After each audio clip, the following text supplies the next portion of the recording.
السلام عليكم.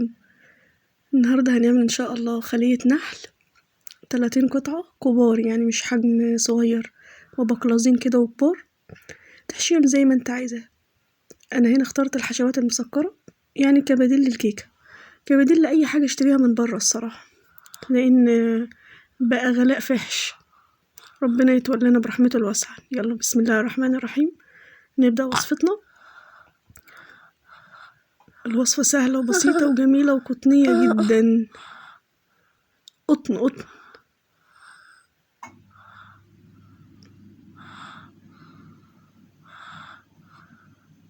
كوباية من الحليب، كوباية من المية بالعجينة التركية طبعا، معلقة من الخميرة، كمان 3 معالق من السكر، ادوبهم كويس قوي قوي مع بعض.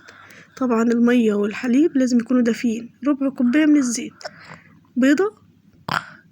الخطوة دي اختياري، عايزة تضيفيها تضيفيها، مش عايزة تضيفيها ما تضيفهاش. خدت منها البياض والصفار عينته لدهن الوش. خلاص هقلب كويس قوي قوي. بعد كده معايا هنا ايه، نص كيلو من الدقيق، هنزل بيه 4 كوبايات ونص. انزل بيه واحدة واحدة واقلب كويس، واحدة واحدة واقلب، واحدة واحدة واقلب. تمام كده لحد ما اتكونت معايا العجينة. هبدأ انزل بقطعة زبدة. قطعة الزبدة دي ممكن تستغني عنها برضو بمعلقتين من الزيت. تاني اخد ودي في العجينة لحد ما تبقى عجينة قطنية معايا. اغطيها، بعد كده اسيبها ساعة ترتاح لحد ما تضاعف الحجم. جبت قالب هنا غلفته. تمام. بعد كده بهبط الهواء وابدأ اقسم 30 كورة معايا نفس الحجم. اجيبه مقطعة بالسكينة 30 كورة. عايزة تحشيها نوتيلا، عايزة تحشيها حشوات مسكرة مثلا زي السينابون كده، ماشي اللي يريحك. تمام. حشيتها كده بالمنظر ده كده، وبعد كده غلفتها. هسيبها برضو ترتاح لحد ما تضاعف الحجم بتاعها.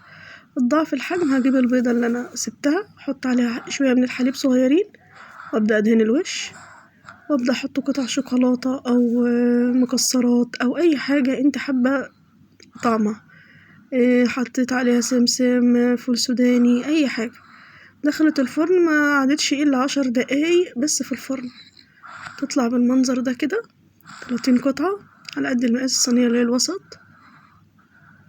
كانت طالعة جميلة وقطنية. ممكن ان انت تحشيها مربى، تغمسيها في المربى، تغمسيها في الحليب. سهلة وبسيطة وموفرة جدا. يعني نص كيلو دي عمل لي 30 قطعة قطنية وحجم كبير مش حجم صغير. اتمنى الوصفة تعجبكم. متنسوناش بقى تظبطوا الفيديو.